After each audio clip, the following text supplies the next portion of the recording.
Hello, this is the synopsis of chapters 22 and 23, which is on the Federal Reserve, and financial panics. So the Federal Reserve, as I mentioned before, the Federal Reserve is a separate independent branch. It's not part of the federal government.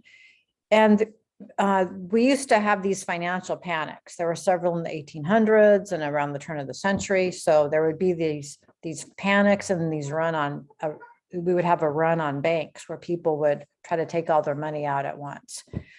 And so the Federal Reserve was established to try to, in 1913, to try to stave off these financial panics or prevent these financial panics. So with the Federal Reserve, basically what they're supposed to do is inject liquidity into the system when we have these, so to prevent a financial panic, to have everything run smoothly. Also, this is in a later chapter, but I mention this now. We have FDIC insurance, and so we know that our deposits, if we have our money deposited into a bank, it's insured up to $250,000 per account holder. So if you have a joint account, it's $500,000 is the insurance. So if you ever get in a position where you have, more than 250 or more than 500,000 in a savings account, make sure you split it among various financial institutions, because that's the limit of the insurance. But that also prevents runs on banks because people know that their money is insured. So anyway, the Federal Reserve was established 2013 to prevent these financial panics, and they basically did their job. It worked. They did what they were supposed to do during the 2007 and 2009 recession. So what happened here? Well, they talk about it in these two chapters. Well, the seeds of that 2007, 2009 recession were actually sown in 1995, when mortgage lending standards were relaxed in order to increase homeownership. We can blame the whole thing on President Clinton. It's all Clinton's fault, because during the Clinton administration, they decided that they wanted to increase homeownership. The reason why the government cares about homeownership is because when you have more homeowners, when you have people who own their homes versus renting, tend to be more stable neighborhoods. People can build wealth when they own homes. And so it's just seen as better for society, better for the economy, better for individuals. It's just good all around to have increased homeownership. So what they started doing in order to increase homeownership was they relaxed these lending standards. So they were giving loans. They ended up giving loans to people who really shouldn't have qualified for loans. It got so bad. This kind of also coincided with some deregulation in the banking industry. And so they were giving loans to people who had stated income. For example, you could get a stated income loan where you didn't have to show proof of your income. You could just state your income. You could state you were getting rental income from another property and get another loan. And so this is what started this whole housing bubble. So when lending standards were relaxed, that increased homeownership. It increased demand for homeownership. And that caused, when you think about if demand increases, but supply is not increasing, then you end up with a shortage. So we had the shortage we had demand exceeding supply. That drove up prices. And it just really got out of hand with, I'm not going to go into all the details about all of the different types of loans you could get, but just suffice to say you could get an adjustable rate mortgage where your mortgage would start at a lower rate and then increase later. There were all these different kinds of loans. You could get a 40-year mortgage. I mean, I could talk for hours on the whole debacle of 2007, 2009, but it's really beyond what you need to take away from this class. But anyway, what we're getting at for these two chapters is, what did the Fed do to help get us out of this recession? Okay, so we have this housing bubble. And the thing about any type of bubble is that you don't know when it's going to burst. Everybody knows it will burst eventually, but you really don't know when. And so we had a situation where people were buying homes. They could get loans easily. Prices were going up, and people were continuing. They were getting lines of credit on their homes and buying additional homes, or they would buy one home, sell it, and then buy another home. And so people were basically just moving up this equity ladder. And everybody knew the bubble would burst eventually, but you didn't know when, and you didn't want to get left out. So that's basically the definition of a bubble.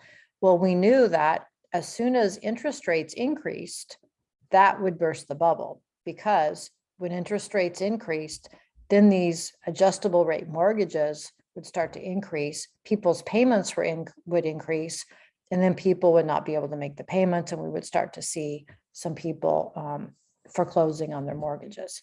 So that's exactly what happened. So in 2004, the Federal Reserve started to tighten credit because they felt like, they felt that inflation was kind of maybe starting to get out of hand. They decided that they needed to kind of slow the economy down a bit. So the Fed starts raising interest rates. Well, what should have just caused a mild recession ended up to be much worse because of all these adjustable rate mortgages.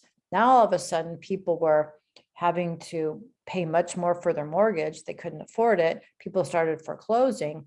So the whole house of cards came tumbling down, because mortgage companies were packaging these loans and selling them to investment banks. People were buying these packages of mortgages as investments. And the models were telling them that these packaged investments were worth X amount of dollars. Well, when people started foreclosing on these homes, these companies stopped buying the mortgages. Therefore, the mortgage companies, or the savings and loans, and the banks didn't have any money to lend for new mortgages. And the whole thing just kind of came tumbling down.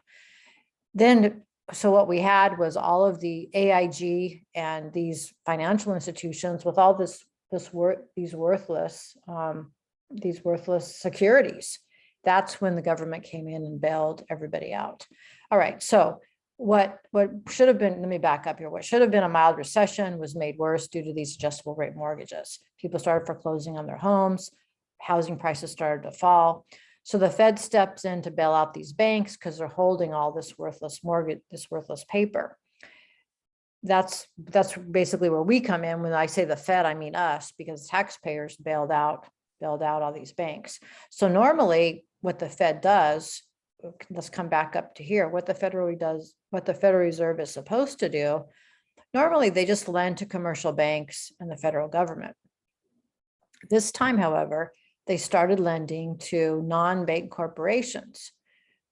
So they were lending to these financial, like AIG, these financial companies. They also were purchasing bad debt from these mortgage giants. So they were purchasing all this bad debt from the mortgage giants, from General Motors, anybody who was too big to fail. We were purchasing their worthless bonds, giving them government bonds. And so the bottom line from all this, as I mentioned in a previous chapter, is that yes, the government or the Federal Reserve was able to stave off a major depression, but we ended up, instead of GDP declining rapidly, and we've had this big dip and then we rebound, we have this L-shaped recovery, and we incurred a lot of debt. So what does that mean? It means higher taxes in the future, and we probably would have been better off just suffering the pain of an initial shock and then bouncing back.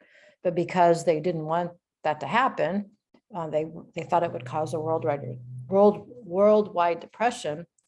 They did all these other things, and that basically caused us just to go into a recession, although it was elongated because of this. So anyway, let me recap what the Fed did that they normally don't do. Normally, they just lend to commercial banks and the federal government. However, this time they lent to non-bank corporations.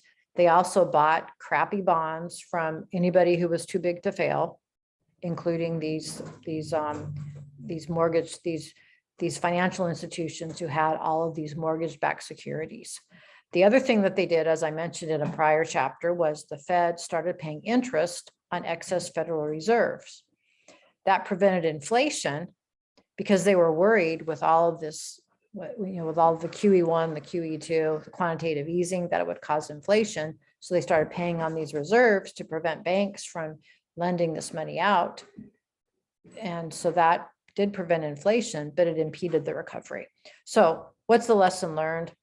By acting as a lender of last resort, the Fed did prevent a financial meltdown in a global depression.